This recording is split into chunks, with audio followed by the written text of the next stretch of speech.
नमस्कार, मैं शिक्षा मिश्रा झारखंड के सुप्रभात मीडिया में आपका स्वागत करती हूँ। दोस्तों, झारखंड के तमाम छोटी बड़ी खबरों को जानने के लिए हमारे चैनल को सब्सक्राइब करें और साथ ही कमेंट सेक्शन में ज़रूर बताएं कि आप झारखंड के किस जिले से हमारे न्यूज़ को देख रहे हैं। तो चलिए शुरू करते हैं खबर को, जानते हैं आज के मुख्य समाचार। झारखंड पंचायत चुनाव के थर्ड फेज की वोटिंग खत्म, 27,000 से अधिक प्रत्याशियों की किस्मत बैलेट बॉक्स में कैद। झारखंड पंचायत चुनाव के तीसरे चरण की वोटिंग मंगलवार को दोपहर 3 बजे खत्म हो गई। नक्सल प्रभावित प्रखंड क्षेत्र के बूथों में भी वोटिंग शांतिपूर्ण हुई। तीसरे चरण में 19 जिलों के 70 प्रखंड में 27,343 प्रत्याशियों की किस्मत बैलेट बॉक्स में कैद हो गई। इधर शांतिपूर्ण चुनाव को लेकर पुलिस प्रशासन ने चाक चौबंद व्यवस्था की थी। ग्रामीण भी बेखौफ होकर वोटिंग करते दिखे। तीसरे चरण की काउंटिंग 31 मई को है। किसानों को हर साल मिलेंगे 42,000 रुपए। इन 2 योजनाओं से होगा फायदा ही फायदा।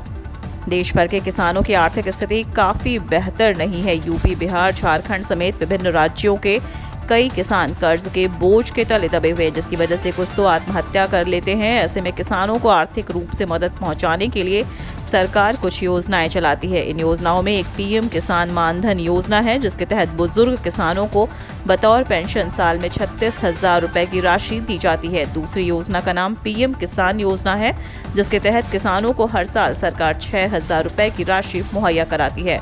इस तरह दोनों योजनाओं को मिलाकर किसानों को कुल 42,000 रुपए दिए जाते हैं।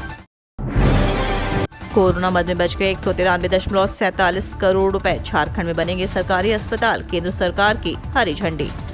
कोरोना नियंत्रण को लेकर इमरजेंसी कोविड-19 रेस्पॉन्स पैकेज 2 के तहत केंद्र सरकार से स्वीकृत राशि में से बड़ी राशि बच गई है। अब इस राशि का इस्तेमाल नए अस्पतालों के निर्माण में होगा। केंद्र से इसकी अनुमति मिलने के बाद राज्य सरकार ने उपायुक्तों की अनुशंसा पर अस्पतालों का चयन करते हुए निर्माण की मंजूरी प्रदान कर दी है। इसके तहत चिन्हित जगहों पर 50 बेड के आवासीय अनुमंडल अस्पताल से लेकर स्वास्थ्य उपकेंद्रों का भवन निर्माण होगा। झारखंड के कई जिलों में तेज आंधी के साथ बारिश की चेतावनी, ऑरेंज और येलो अलर्ट जारी। मौसम केंद्र रांची ने झारखंड के कई जिलों में आंधी के साथ बारिश की चेतावनी दी है। साथ ही वज्रपात की भी संभावना जताई है। इस दौरान हवा की गति 30 से 40 किलोमीटर प्रति घंटे की रफ्तार से चलने की संभावना जताई है। इसको लेकर विभाग ने ऑरेंज और येलो अलर्ट जारी किया है। 25 और 26 मई 2022 को राज्य के पूर्वी और निकटवर्ती मध्य भागों में कहीं कहीं हल्के दर्जे की बारिश की संभावना है। वहीं 27 मई को राज्य के पूर्वी भागों में कहीं कहीं हल्के दर्जे की बारिश की संभावना है। इसके अलावा 28 मई को राज्य के पूर्वी तथा निकटवर्ती मध्य भागों में हल्के दर्जे की बारिश की संभावना जताई है। साथ ही मौसम केंद्र ने 29 और 30 मई को राज्य में हल्के से मध्यम दर्जे की बारिश का पूर्वानुमान किया है। पूजा सिंघल के फ्रेंड विशाल चौधरी के घर से मिला भारी मात्रा में कैश, गिनने के लिए मंगाई गई 2 मशीनें।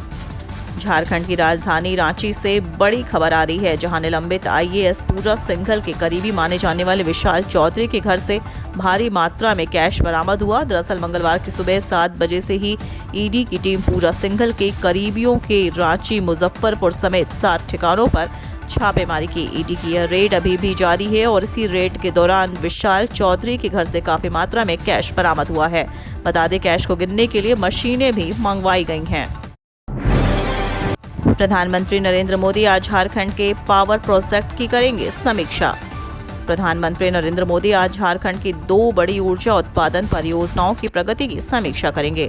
इसमें राजगढ़ जिले के पतरातू में निर्माणाधीन राज्य सरकार और एनटीपीसी का संयुक्त उद्यम पतरातू विद्युत उत्पादन निगम लिमिटेड और चतरा जिले में एनटीपीसी का निर्माणाधीन north Karanpura thermal power station शामिल है। प्रधानमंत्री दोनों योजनाओं की समीक्षा करेंगे। वीडियो कॉन्फ्रेंसिंग के जरिए समीक्षा दोपहर 3 बजे आरंभ होगी। झारखंड में लगातार घट रहे पेट्रोल सब्सिडी लेने वालों की संख्या, अब लाभुकों को करना होगा ये काम।